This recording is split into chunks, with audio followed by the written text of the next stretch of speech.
Genesis, chapter 14.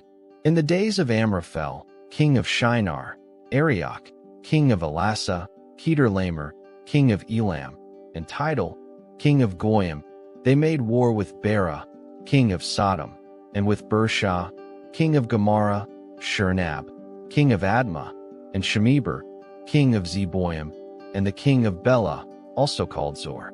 All these joined together in the valley of Siddim, also called the Salt Sea. They served Kedorlaomer for 12 years, and in the 13th year they rebelled.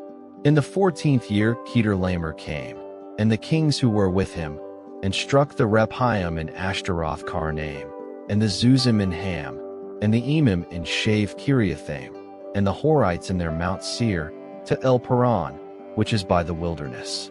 They returned, and came to En Mishpat, also called Kadesh, and struck all the country of the Amalekites, and also the Amorites, that lived in Hazazon Tamar.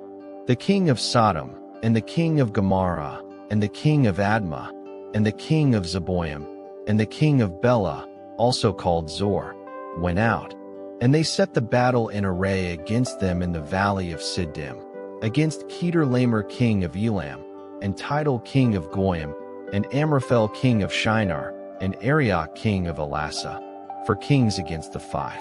Now the valley of Siddim was full of tar pits, and the kings of Sodom and Gomorrah fled, and some fell there, and those who remained fled to the hills. They took all the goods of Sodom and Gomorrah, and all their food, and went their way.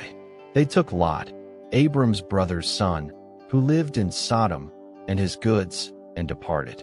One who had escaped came and told Abram, the Hebrew.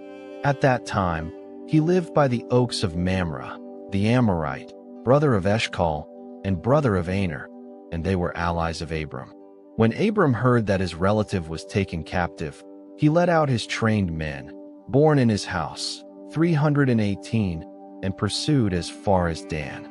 He divided himself against them by night, he and his servants, and struck them, and pursued them to Hobah, which is on the left hand of Damascus.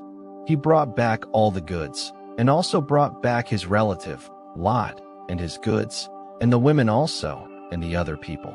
The king of Sodom went out to meet him after his return from the slaughter of Kedorlaomer, and the kings who were with him, at the valley of Shave, that is, the king's valley.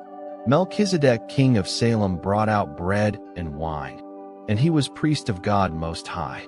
He blessed him, and said, Blessed be Abram of God Most High, possessor of heaven and earth, and blessed be God Most High, who has delivered your enemies into your hand. Abram gave him a tenth of all. The king of Sodom said to Abram, Give me the people, and take the goods for yourself. Abram said to the king of Sodom, I have lifted up my hand to Yahweh, God Most High, possessor of heaven and earth, that I will not take a thread nor a sandal strap nor anything that is yours, lest you should say, I have made Abram rich. I will accept nothing from you except that which the young men have eaten, and the portion of the men who went with me, Aner, Eshcol, and Mamre. Let them take their portion,